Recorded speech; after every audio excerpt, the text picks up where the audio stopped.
नमस्कार,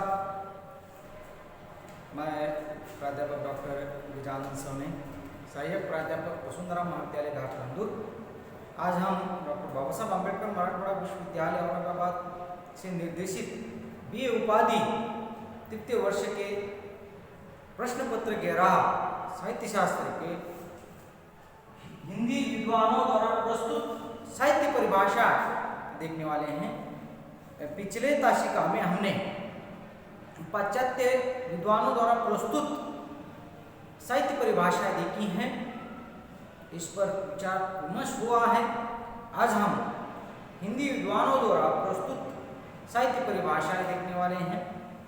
प्रथमतः हम आदिकाल में जो साहित्यकार हुए हैं, आचार्य हुए हैं, उनके परिभाषाएं देखने वाले हैं। लेकिन आदिकाल में मूलतः हिंदी का उगम हुआ हमें दिखाई देता है, हिंदी का विकास होते हुए दिखाई देता है। लेकिन कुछ विद्वानों ने हिंदी की कुछ इस प्रकार के प्रयोजन हो, लक्षण हो, इस पर चर्चा की हुई हमें दिखाई देते हैं। उसमें मूलतः प्रथमतः हिंदी साहित्य शास्त्र के उगोताजे हैं आचार्य केशव सोमानी जानी, इनकी चर्चा हो जाती है। लेकिन उन्होंने काव्यांगों का अध्ययन भले न किया, लेकिन काव्य प्रयोजन, भाषा प्रयोग, काव्य हेतु और शास्त्रीय लक्षणों की अवश्य इस प्रकार की चर्चा की हुई हमें दिखाई देती है। और उसके बाद है पृथ्वीराज ग्रंथ, पृथ्वीराज रासो ग्रंथ में भी काव्य इस प्रकार के प्रयोजन, काव्य हेतु के बारे में चर्चा हुई हमें दिखाई देती है। वह इस प्रकार का दोहा पृथ्वीराज रासो में हमें दिखाई देता है।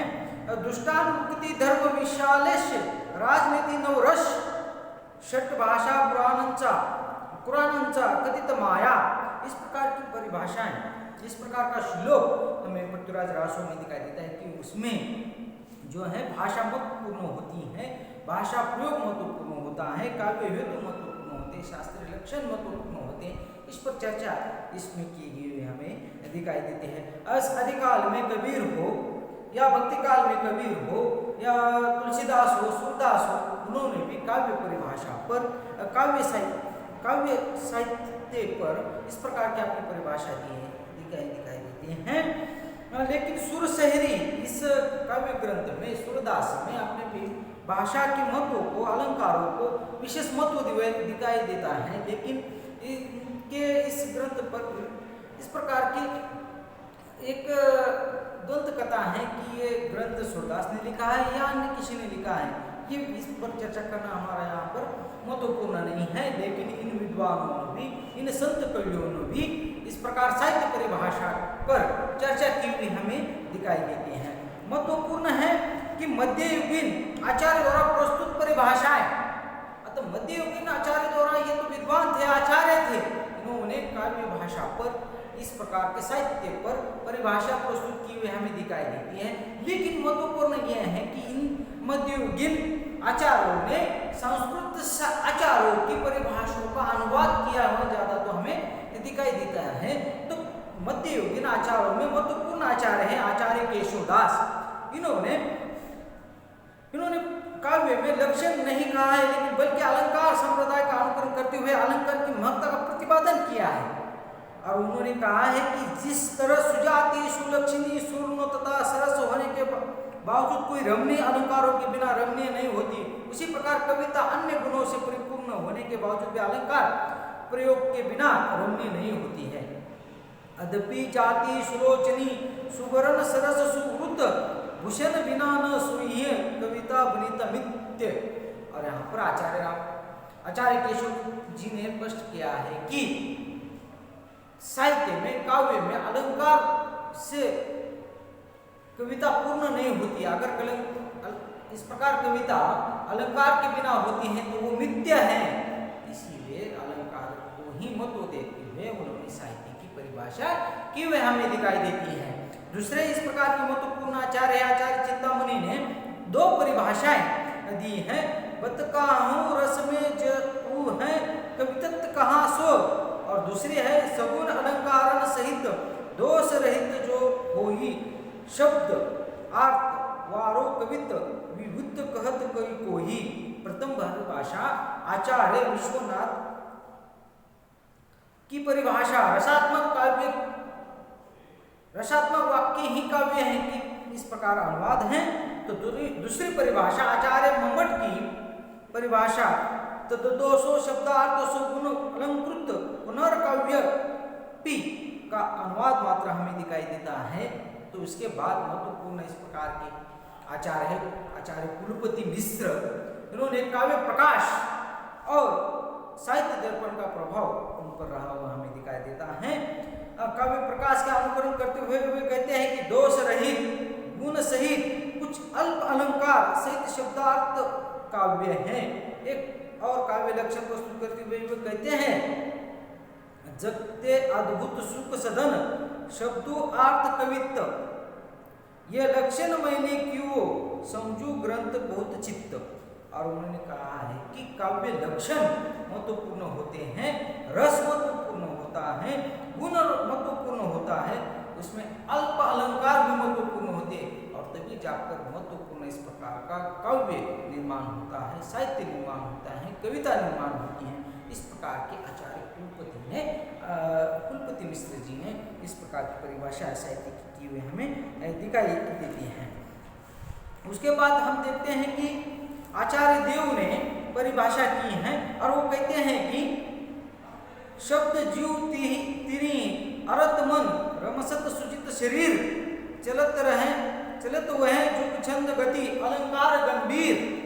अर्थात शब्द जीव आर्त मन है, रसयुक्त सुयस उसका शरीर है, वर्णिक मात्रिक दोनों प्रकार की छंद उसकी गति है और अलंकार गति को गंभीरता के व्यंजक है।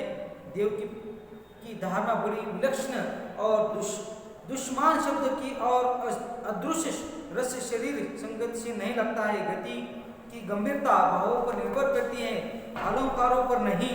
स्पष्ट है कि देव की इस परिभाषा में गंभीर चिंतन की अपेक्षा हास्यपद नवीनता का आग्रह मात्र है।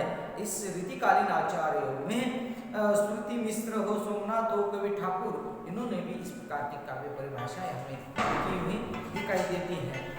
और ये परिभाषाएं अलग इस प्रकार के संस्कृत आचार्यों की कुछ न कुछ अनुवाद हमें दिखाई देता है। तो आधुनिक हिंदी विद्वानों ने भी इस प्रकार के साहित्य की परिभाषाएं की हुई हमें दिखाई देती है। इस पर हम चर्चा करेंगे। तो महत्वपूर्ण इस प्रकार आधुनिक हिंदी विद्वानों में महत्वपूर्ण आचार्य है आचार्य महावीर प्रसाद द्विवेदी। इन्होंने इस प्रकार काव्य की परिभाषा देते हुए 3 इस प्रकार की परिभाषाएं दी हुई हमें दिखाई देती हैं। वो कहते हैं कविता प्रभावशाली रचना है जो पाठक या श्रोता के मन पर आनंददायी प्रभाव डालती है। कविता प्रभावशाली रचना है, साहित्य है जो पाठक और श्रोता के मन पर इस प्रकार आनंददायी प्रभाव डालते हैं। तो दूसरी परिभाषा की है कि अंतकरण की मूर्तियों के चित्र का नाम कविता है। यानी कवि के अंतकरण में जो भाव प्रकट होते हैं और उसका चित्रण ही कविता है, साहित्य है। और तीसरी इस प्रकार की परिभाषा दी है उन्होंने, मनोभाव शब्दों का रूप धारण करते हैं वही कविता है, चाहे वो पद्यात्मक हो चाहे वो गद्यात्मक हो। मन में आए हुए भाव जो हम इस प्रकार एकत्र करते हैं, सूचित करते हैं और वही महत्वपूर्ण होते हैं, वही कविता होती है या उसमें इस प्रकार गद्यात्मकता हो सकती है। और इस प्रकार की परिभाषाएं आचार्य महावीर प्रसाद जी ने की हुई हमें दिखाई देती है कि इनकी 3 परिभाषा स्पष्ट होता है कि इन्होंने भावों को, मनोभावों को, पाठकों को, इस प्रकार रस को आदि को महत्व दिया हुआ हमें दिखाई देता है। उसी प्रकार आचार्य रामचंद्र शुक्ल जी ने भी साहित्य की परिभाषा की है और वो भी कहते हैं कि जिस प्रकार आत्मा की मुक्त अवस्था ज्ञान दशा कहलाती है, उसी प्रकार हृदय की मुक्त अवस्था रस दशा कहलाती है। हृदय की इस मुक्ति की साधना के लिए मनुष्य की वाणी जो शब्द विधान करती है उसे हम कविता कहते हैं। तो देख लीजिएगा किस प्रकार की परिभाषा की है। ये आचार्य रसवादी हैं और उन्होंने रस को मद्देनजर रखकर इस प्रकार साहित्य की परिभाषा की है। जो उन्होंने कहते हैं कि जिस प्रकार मन आत्मा की मुक्त अवस्था हो जाती है उसे लिए क्या हो मिलता है, ज्ञान दशा मिलती है, ज्ञान दशा कहलाती है। उसी प्रकार हृदय की मुक्त अवस्था रस दशा कहलाती है और हृदय की मुक्ति की साधना के लिए मनुष्य की वाणी जो शब्द विधान कराती हैं उसे क्या कहा जाता है? कविता कहा जाता है। और दूसरी इस प्रकार की परिभाषा की है, कविता जीवन और जगत की अभिव्यक्ति है। कविता जीवन और जगत की अभिव्यक्ति है और उसी अभिव्यक्ति को व्यक्त करना यानी साहित्य है। उसी प्रकार प्रथम भाषा में भारतीय रस की प्रधानता हमें दिखाई देती है और द्वितीय साहित्य में जीवन की प्रतिबद्धता को स्पष्ट करते हुए हमें दिखाई देती है। आचार्य उसी प्रकार मुंशी प्रेमचंद जी ने भी अपनी इस प्रकार के मैथुन अर्नाक की जैसी परिभाषाएं दिखाई देती हैं। वो कहते हैं कि साहित्य जीवन की आलोचना है, इस दृष्टि से साहित्य की खोज कीजिए। इसे सत्य असत्य का संग्राम साहित्य है। दर्शन और विज्ञान का उद्देश्य भी यही है, लेकिन वो बुद्धि के रास्ते वहां पहुंचना चाहता है। बेचारा साहित्य भी वही यात्रा कर रहा है, लेकिन गंभीर विचार से मौन रहकर केवल थकान मिटाने के लिए अपनी खंचीरी बजा गाता है। प्रेमचंद ने साहित्य का मूल प्रयोजन और शास्त्रों से उसका पृथक लक्षण यहाँ पर प्रस्तुत किए हुए हमें दिखाई देते हैं। और उसी प्रकार छायावादी साहित्यकारों ने जिन पर इस प्रकार पाश्चात्य स्वच्छंदवादियों का प्रभाव हमें दिखाई देते हैं, उन्होंने भी इस प्रकार साहित्य की परिभाषा की हुई हमें दिखाई देती है। उसमें महत्वपूर्ण है जयशंकर प्रसाद, और उन्होंने कहा है कि काव्य आत्मा की संकलात्मक अनुभूति है जिसका संबंध विश्लेषण विकल्प या विज्ञान से नहीं है। वो एक प्रेम श्रेय मही से प्रिय रचनात्मक ज्ञान धारा है। आचार्य जयशंकर प्रसाद जी कहते हैं कि काव्य आत्मा की मन से शुद्ध से इस प्रकार की उपजी हुई कल्पना होती है, वो विज्ञान या श्रेय से नहीं होती है। उसी प्रकार की परिभाषा है महादेव वर्मा जी ने भी की हुई हमें दिखाई देती है। कविता कवि की विशेष की भावनाओं का चित्रण, और वो चित्रण इतना कठिन है कि उसमें वैसे ही भाव किसी दूसरे के हृदय में अनुभूति होती है। वो कहती है कि जिस प्रकार कवि अपनी कविता को प्रस्तुत करता है, उसी प्रकार पाठक या श्रोता के मन में भी भाव निर्माण होना, वो सच्चा इस प्रकार का साहित्य होता है, कविता होती है। उसी प्रकार बाबू गुलाब राय ने भी समन्वयवादी दृष्टि से अपनी परिभाषाएं दी हुई दिखाई देती हैं कि काव्य संसार के प्रति कवि की भाव प्रधान किंतु शुद्ध वैयक्तिक संबंधों से युक्त मानसिक प्रतिक्रिया की कल्पना से ढांचे में ढली श्रेय का श्रेय प्रिय रूप उद्घाटित करने वाली प्रभाववादक अभिव्यक्ति है, और उसे ही साहित्य कहा जाती है। और महत्वपूर्ण परिभाषा इस प्रकार की है डॉक्टर आचार्य नगेंद्र जी ने। उन्होंने आचार्य विश्वनाथ का अनुसरण करते हुए कहते हैं कि सरस शब्दार्थ का नाम ही काव्य है। जिस शब्द का अर्थ स्पष्ट होता है वही काव्य है, वही साहित्य है। तो आज हमने यहाँ पर पाश्चात्य संस्कृत और हिंदी विद्वानों द्वारा साहित्य परिभाषा को देखा है, इस पर विचार विमर्श किया है। इसमें कुछ समस्या हो तो आप मुझे फोन करके पूछ सकते हैं। धन्यवाद।